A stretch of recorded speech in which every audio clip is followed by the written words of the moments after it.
বসো বাবা। আমি অন্যের বাসায় সোফায় বসি না। শিউলি, আসসালামু আলাইকুম বাবা। বাবা তুমি বসো, আমি তোমার জন্য চা নিয়ে আসছি।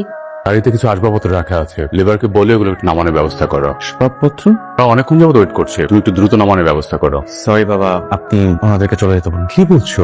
অপেক্ষা করে কোনো লাভ নেই, আসবাবপত্র আমার ঘরে ঢুকবে না। আমি আমার মেয়ের জন্য অনেক কিছু করতে পারি, ওগুলো এনেছি আমার মেয়ের সুখের জন্য। তার মেয়ে যতদিন আপনার বাড়িতে ছিল ততদিন তার দেখভালের দায়িত্ব আপনার ছিল, তো আপনার মেয়ে এখন আমার স্ত্রী, তাই ওর দেখভালের দায়িত্ব এখন আমার। আমি জানি আমার সংসারে শিউলিকে খুশি রাখার মতো তেমন কিছুই নেই, কিন্তু আমি চাই আমার নিজ হাতে ওর সব ভালো লাগার জিনিস দিয়ে এই ঘরটাকে গুছিয়ে তুলতে। টিপিক্যাল মিডল ক্লাসদের এক সমস্যা, আল নেই চুলো নেই, শুধু কথার রব। আমি আসি। এটা কি? ওরা দেখো। তোমার চাকরি হয়ে গেছে? Yes, congratulations.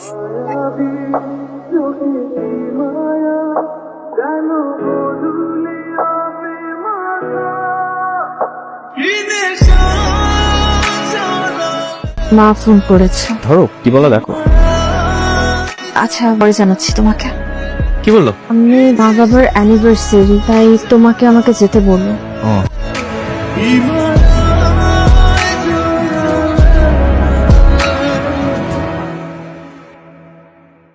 আমার শিউলি মন খারাপ করে থাকবে, তাই আমি মুখ ফাইলে বুঝে রাখবো, সেটা কি হয়?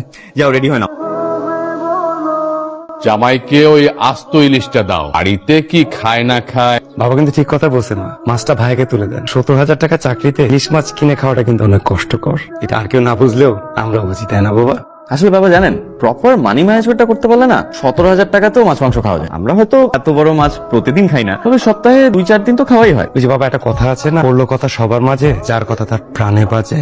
এখানেই ভুল করলে ছোট ভাই। আমার হয়তো টাকা পয়সা নাই, এখানে বুদ্ধিটা আছে। তুমি জানি কি একটা ফোন চালাও, ওই যে আইফোন 16 প্রো ম্যাক্স। শুনেছি এটা নাকি বিশাল বড় স্পেস, মানে মেমোরি অনেক বড়। তো এই ফোনটার মেমোরির মতো নিজের মনটাকে একটু বড় করতে শেখো। দেখলেন বাবা, ভাই কিন্তু রীতিমতো আমাকে অপমান করলো। এভাবে আর যে খাওয়া যায় না। ও বসো বসো। কোনো দুষ্টুমি করছে, বসো তো। আফসানা, আমি খাওয়া দাওয়ার পরে কিছু খাবার ওদেরকে প্যাকেট করে দিও। রাতের খাবার অন্তত পক্ষে আমার মেয়েটার কষ্ট করে পাক করতে হবে না। নিজের সংসারে রান্না করাটা তো কঠিন কোনো কাজ না বাবা। আর আমি তো বেশ আরামেই আছি। হ্যাঁ সেটা তো তোকে দেখিয়ে বোঝা যায়। শিলা, তোমাকে আর খেতে হবে না, ওঠো।